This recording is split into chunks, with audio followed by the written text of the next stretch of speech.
Hi friends, welcome to Indhu's kitchen. இன்னைக்கு நம்மளோட கிச்சன்ல ரொம்ப சாஃப்ட்டான ஜூசியான கொஞ்சம் கூட விரிசலே இல்லாத ஒரு டேஸ்டான குலாப் ஜாமுன் எப்படி செய்யறதுன்னு பார்க்கலாம்.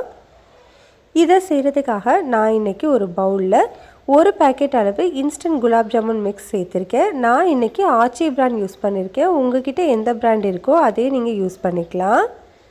ஃபர்ஸ்ட் இதில் கட்டிகள் எதுவுமே இல்லாத மாதிரி நல்லா கலந்து விட்டுக்கோங்க. அதுக்கப்புறமா 1 டீஸ்பூன் அளவு நெய் சேர்த்து நல்லா ஈவனாக மிக்ஸ் பண்ணி விட்டுக்கலாம்.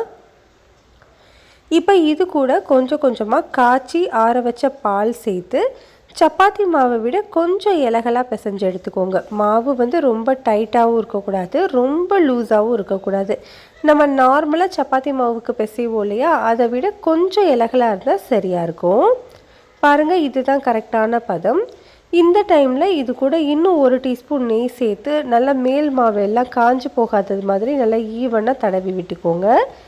இதை அப்படியே ஒரு மூடி போட்டுட்டு ஒரு 10 நிமிஷத்துக்கு ஊற வச்சுக்கலாம். இது ஊறட்டும், அதுக்குள்ளே நம்ம சர்க்கரை பாகு ரெடி பண்ணிக்கலாம். அதுக்காக ஒரு கடாயில் மெஷரிங் கப்பில் 2 கப் அளவு சர்க்கரை சேர்த்துருக்கேன். இது கிட்டத்தட்ட 400 கிராம் அளவு சர்க்கரை. இது ஒரு பேக்கெட் குலாப் ஜாமுன் மிக்ஸ்க்கு ரொம்பவே சரியாக இருக்கும். இதுக்கு 2 கப் அளவு தண்ணி சேர்த்துட்டு இதை நல்லா கலந்து விட்டுக்கோங்க. இதுக்கு கம்பி பதம் எதுவுமே வந்துடக்கூடாது. இந்த சர்க்கரை நல்லா கரைஞ்சி அந்த சர்க்கரை தண்ணியை நீங்கள் தொட்டு பார்த்தீங்க அப்படின்னா பிசு பிசுன்னு ஒட்டணும். அந்த மாதிரி இருந்ததுன்னா சரியான பதம். ஃபஸ்ட்டு இந்த சர்க்கரை நல்லா கரையட்டும். சர்க்கரை கரைஞ்சி ஒரு 5 நிமிஷமாக நல்லா கொதிச்சிட்ருக்கு. இப்போ நீங்கள் எடுத்து பார்த்தீங்க அப்படின்னா நல்லா பிசு பிசுன்னு ஒட்டும். இந்த டைமில் உடனே ஸ்டவ் ஆஃப் பண்ணிடணும். அப்படி இல்லை அப்படின்னா அடுத்தது கம்பி பதத்துக்கு போயிடும்.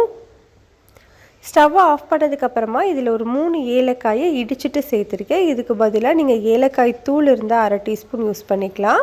அப்படி இல்லைன்னா 1/2 டீஸ்பூன் ரோஸ் எசன்ஸ் கூட நீங்கள் யூஸ் பண்ணிக்கலாம். இப்போ அந்த சர்க்கரை தண்ணி தனியாக இருக்கட்டும். நம்மளோட மாவு நல்லாவே சாஃப்டாக இருக்குது. இப்போ நம்ம உருண்டைகளாக உருட்டுறதுக்கு ஃபஸ்ட்டு கொஞ்சமாக கையில் நெய் இல்லை எண்ணெய் தடவிட்டு கொஞ்சமாக மாவு எடுத்து இந்த மாதிரி ஃபஸ்ட்டு லைட்டாக லெவல் பண்ணிக்கோங்க. அதுக்கப்புறமா உங்களோட உள்ளங்கையில் வச்சு ஃபஸ்ட்டு கொஞ்சம் அழுத்தி உருட்டுங்க. அதுக்கப்புறமா கொஞ்சமாக லூஸ் விட்டு இந்த மாதிரி நல்லா சாஃப்டான பாலாக உருட்டி எடுத்துக்கோங்க.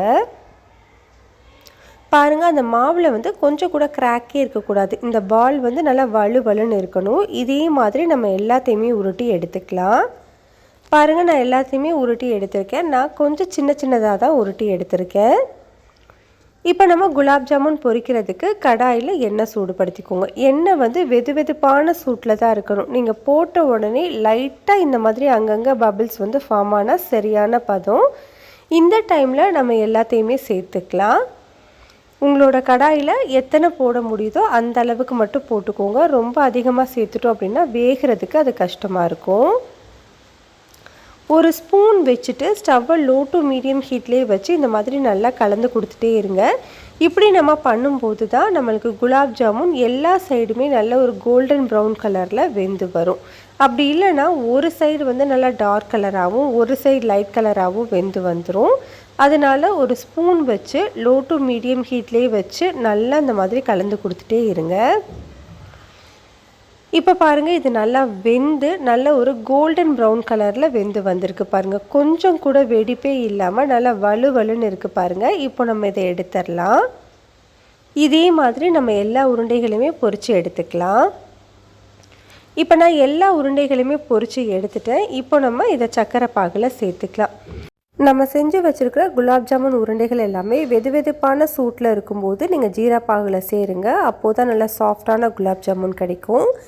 இதை நல்லா மிக்ஸ் பண்ணி விட்டுட்டு இது ஒரு மூடி போட்டு குறைந்தபட்சம் ஒரு 4 மணி நேரமாவது ஊற வச்சுக்கோங்க. முடிஞ்சதுன்னா ஓவர் நைட் ஃபுல்லாகவே ஊற வச்சுக்கலாம். இப்போ கிட்டத்தட்ட ஒரு 4 மணி நேரம் தான் நான் ஊற வச்சு எடுத்திருக்கேன். பாருங்கள், நம்மளுக்கு சூப்பரான சாஃப்டான ஜூஸியான குலாப் ஜாமுன் ரெடியாக இருக்குது. பாருங்கள், கொஞ்சம் கூட எந்த ஒரு குலாப் ஜாமுனுமே வெடிப்பே இல்லாமல் நல்லா வலுன்னு இருக்குது பாருங்கள். கட்டாயம் இந்த மெத்தடில் நீங்கள் ட்ரை பண்ணி பாருங்கள். ரொம்ப சாஃப்டான ஜூஸியான குலாப் ஜாமுன் உங்களுக்கு பர்ஃபெக்டாக கிடைக்கும். இந்த ரெசிபி உங்களுக்கு பிடிச்சிருந்ததுன்னா லைக், ஷேர், சப்ஸ்கிரைப் பண்ணிக்கோங்க. கூடவே பெல் பட்டனையும் கிளிக் பண்ணி ஆளுங்கிற பட்டனையும் கிளிக் பண்ணிக்கோங்க.